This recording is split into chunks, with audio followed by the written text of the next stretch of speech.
Welcome back. We are on Deuteronomy chapter 29 today. These are the words of the covenant which the Lord commanded Moses to make with the sons of Israel in the land of Moab, besides the covenant which he had made with them at Horeb. So there was the covenant at Sinai, and now he's talking about what he envisions for Israel in the future.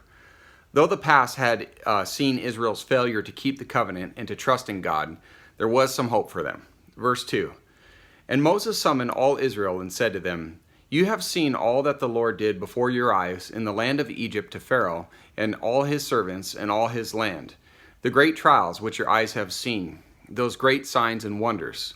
Yet to this day the Lord has not given you a heart to know, nor eyes to see, nor ears to hear.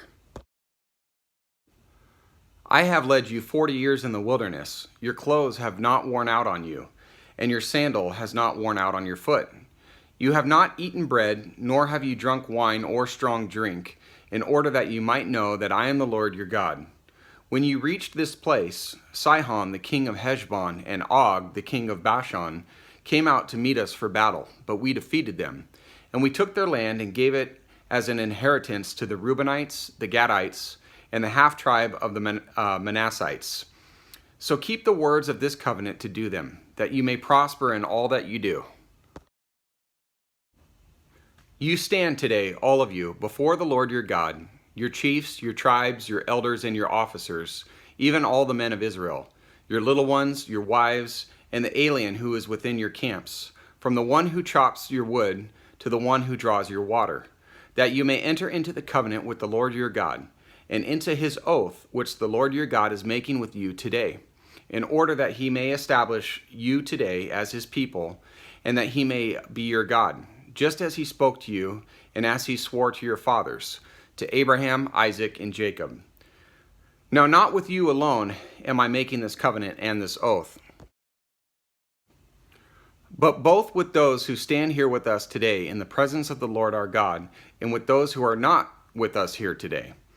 All of Israel, present and future, were to be bound by the stipulations of the covenant, and to obey God and be blessed. Verse 16, For you know how we lived in the land of Egypt, and how we came out through the midst of the nations through which you passed. Moreover, you have seen their abominations and their idols of wood, stone, silver, and gold, which they had with them, so that there will not be among you a man or woman, or family or tribe, whose heart turns away today from the Lord our God, to go and serve the gods of those nations, that there will not be among you a root bearing poisonous fruit and wormwood. And after the warning they got from our passage yesterday, that should have been plenty. Verse 19, It shall be when he hears the words of this curse that he will boast, saying, I have peace, though I walk in the stubbornness of my heart, in order to destroy the watered land with the dry. The Lord shall never be willing to forgive him. Which refers back to verse 18, the person who turns to false idols. Okay, so middle of verse 20 here.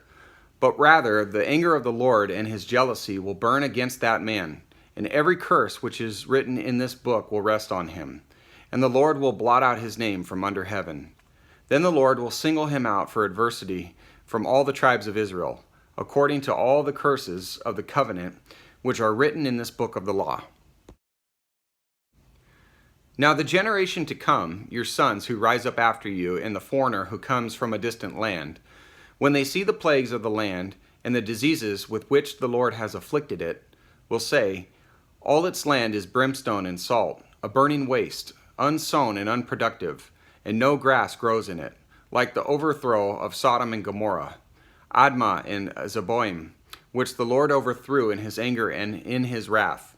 All the nations will say, Why has the Lord done thus to this land? Why this great outburst of anger? Then men will say, Because they forsook the covenant of the Lord, the God of their fathers, which he made with them when he brought them out of the land of Egypt. They went and served other gods and worshipped them, gods whom they have not known and whom he had not allotted to them. Therefore the anger of the Lord burned against that land, to bring upon it every curse which is written in this book.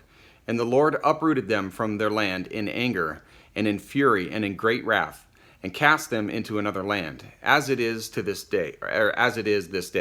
Verse 29. The secret things belong to the Lord our God.